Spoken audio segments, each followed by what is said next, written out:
Welcome, my darlings. Make yourself comfortable, and I have a tale to tell you. If you enjoy it, please be sure to hit the like button, subscribe, and leave me a comment. I always enjoy your comments. Now, let us begin.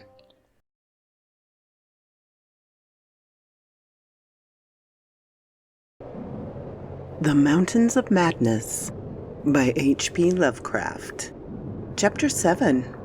The full story, so far as deciphered, will eventually appear in an official bulletin of Miskatonic University.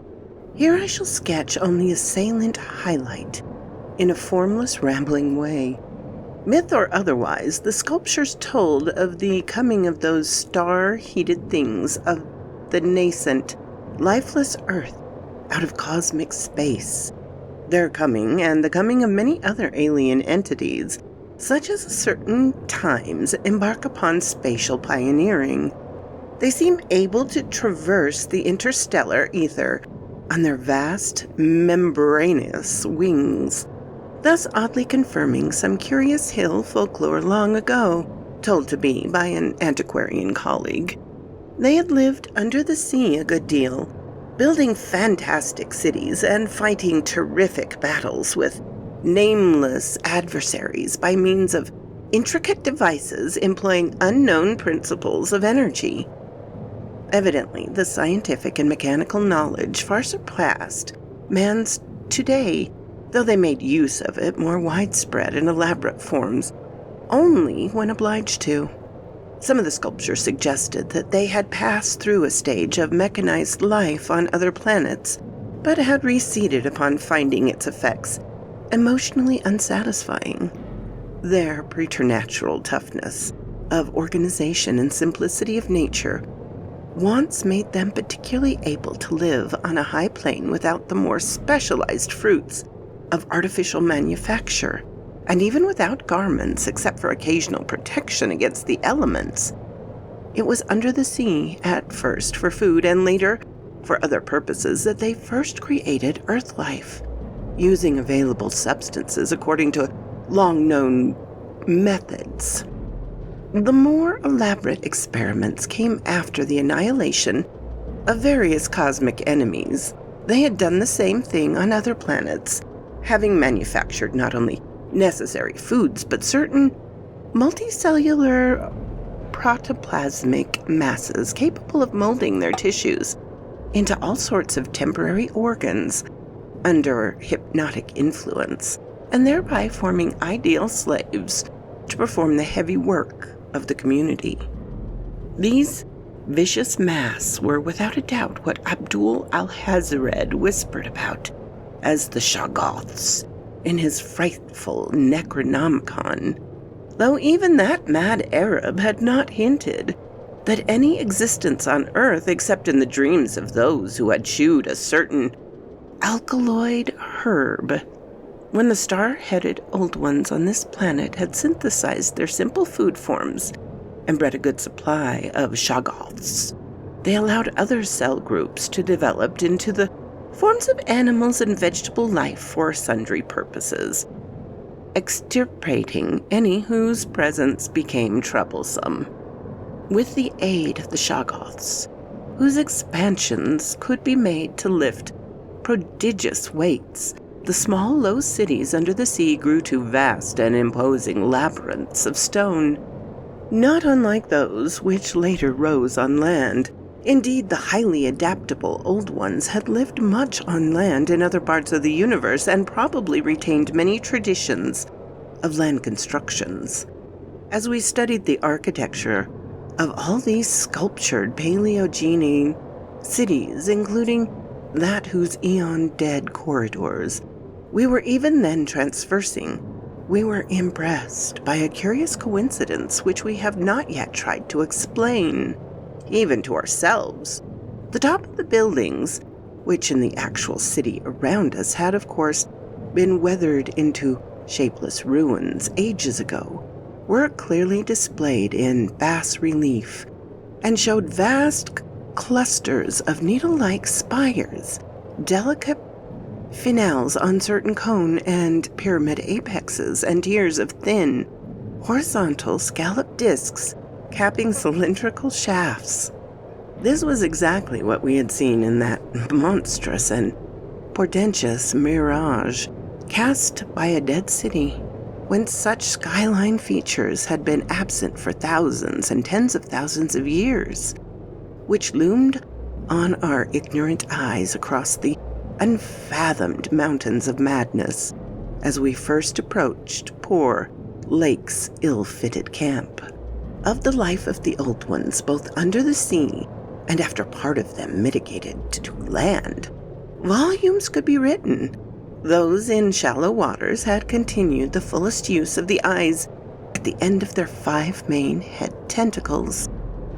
We had practiced the art of sculpture and of writing in quite the usual way, the writing accomplished with a stylus on waterproof waxen surfaces.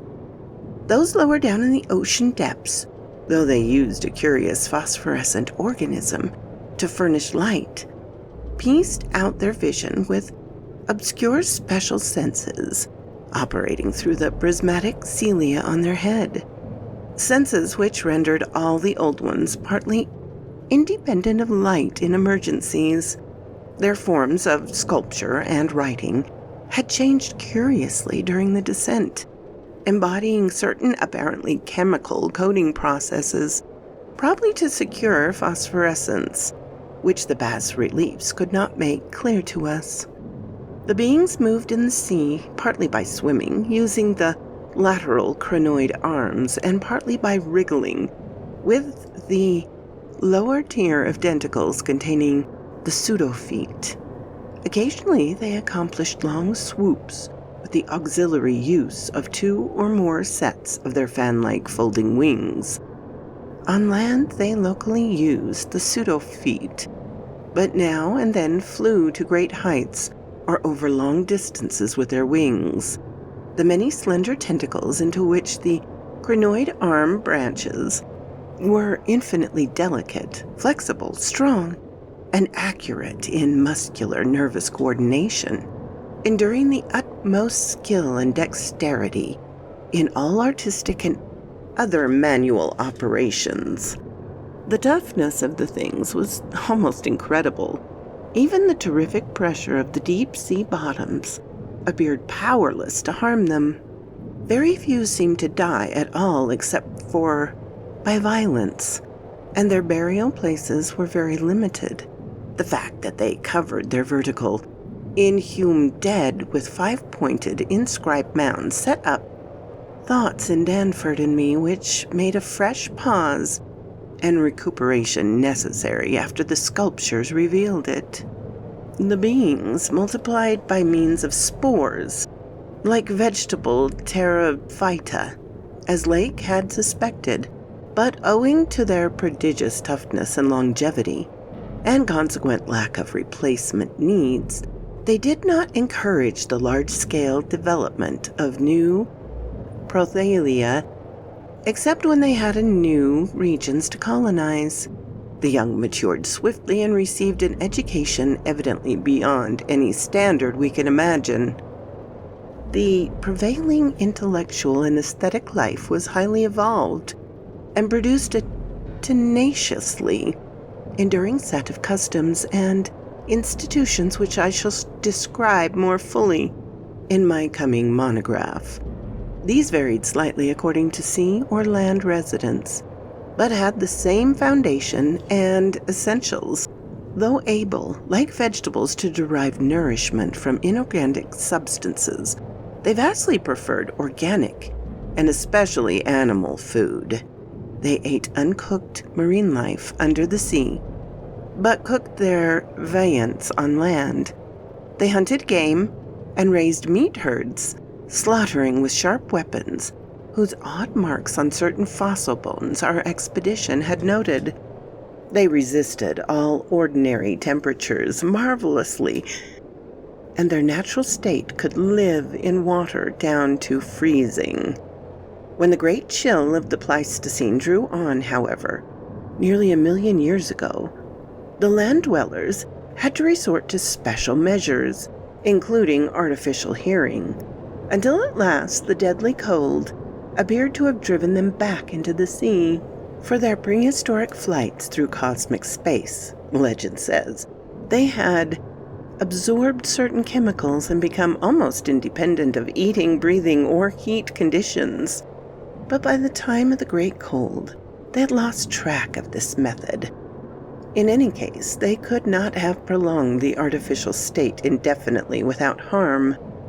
Being non-pairing and semi-vegetable in structure, the old ones had no biological basis for the family phase of mammal life, but seemed to organize large households on the principle of comfortable space, utility, and, as we'd reduced from the pictured occupation and diversion of cod dwellers, congenial mental association. In furnishing their homes, they kept everything in the center of the huge rooms, leaving all wall space free for decorative treatment. Lighting, in the case of the land inhabitants, was accomplished by a device, probably electrochemical in nature.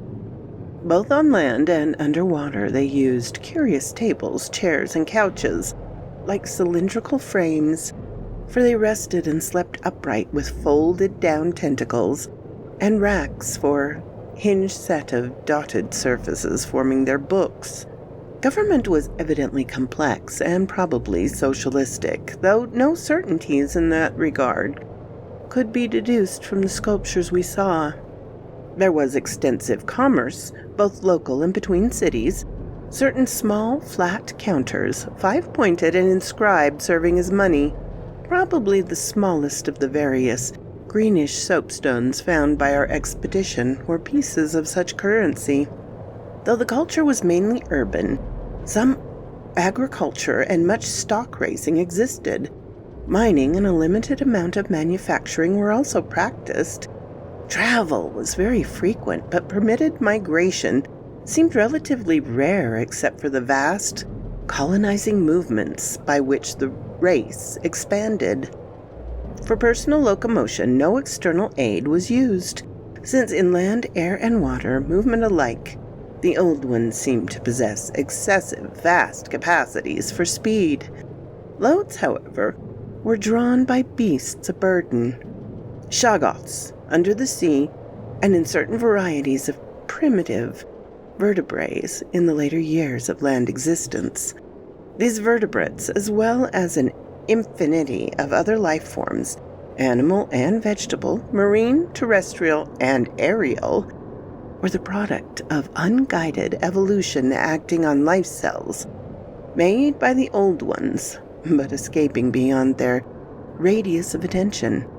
They had been suffered to develop, unchecked because they had not come in conflict with the dominant beings. Bothersome forms, of course, were mechanically exterminated. It interested us to see in some of the very last and most decadent sculptures a shambling primitive mammal used sometimes for food and sometimes as an amusing buffoon by the land dwellers, whose vague simian and human foreshadowings were unmistakable in the buildings of land. Cities and the huge stone blocks of the high towers were generally lifted by vast-winged pterodactyls of a species hitherto before unknown to paleontology. The persistence with which the old ones survived various geologic changes and convulsions of the earth crust was little short of miraculous, though few or none of their first cities seem to have remained beyond the Archean age. There was no interruption in their civilization or in the transmission of their records. Their original place of advent to the planet was the Arctic Ocean, and it is likely that they came not long after the matter forming the moon was retched from the neighboring South Pacific. According to one of the sculptured maps, the whole globe was then underwater, with stone cities scattered farther and farther from the Antarctic as eons passed. Another map shows a vast bulk of dry land around the South Pole, where it is evident that some of the beings made experimental settlements. Through their main centers were transferred to the nearest sea bottom. Later maps, which display this landmass as cracking and drifting, and sending certain detached parts northward, uphold in a striking way the theories of continental drift, lately advised by Taylor, Wegener, and Jolly. With the upheaval of new land in the South Pacific, tremendous events began. Some of the marine cities were hopelessly shattered. Yet that was not the worst misinformation. Another race, a land race of beings shaped like octopi, and probably corresponding to the fabulous pre-human spawn of Cthulhu, soon began filtering down from cosmic affinity and precipitated a monstrous war, which for a time drove the Old Ones wholly back to the sea. A colossal blow in the view of the increasing land settlements. Later, peace was made and the new lands were given to the Cthulhu spawn, whilst the Old Ones held the sea and the older lands. New land cities were founded, the greatest of them in the Antarctic, for this region of the first arrival was sacred. From then on, as before, the Antarctic remained the center of the Old One's civilization, and all the cities built there by the Cthulhu spawn were blotted out.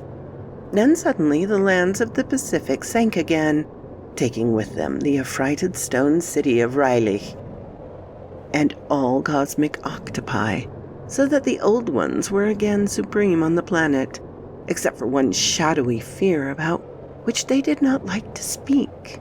At a rather later age, their cities dotted all the land and water areas of the globe, hence the recommendation in my coming monograph that some archaeologists make systematic boring with Peabody's type of apparatus in certain widely separated regions. The steady trend down the ages was from water to land, a movement encouraged by the rise of new land masses, though the oceans were never wholly deserted. Another cause of the landward motion was the new difficulty in breeding and managing the shoggoths, upon which successful sea life depended. With the march of time, as the sculpture sadly confessed, the art of creating new life forms, inorganic matter had been lost, so that the Old Ones had to depend on the molding of forms already in existence.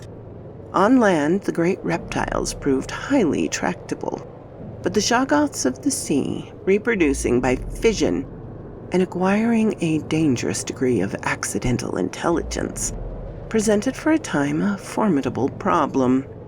They had always been controlled through the hypnotic suggestions of the Old Ones, and had modeled their tough plasticity into various useful temporary limbs and organs. But now their self-modeling powers were sometimes exercised independently and in various imitative forms implanted by past suggestion. They had, it seems, developed a semi-stable brain whose separate and occasionally stubborn violation echoed the will of the Old Ones without always obeying it. Sculptured images of these shoggoth filled Danforth and me with horror and loathing. They were normally shapeless entities composed of a viscous jelly, looked like an agglutination of bubbles, and each averaged about 15 feet in diameter when a sphere. They had, however, a constantly shifting shape and volume, throwing out temporary developments of forming apparent organs of sight, hearing, and speech in imitation of their masters, either spontaneously or according to suggestion.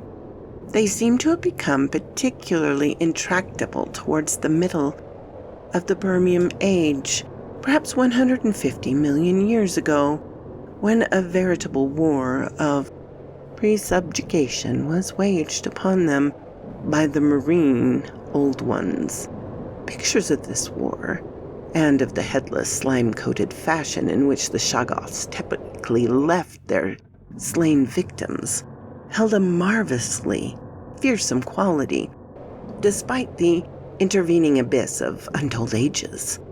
The Old Ones had used curious weapons of molecular disturbance against the rebel entities, and in the end had achieved a complete victory.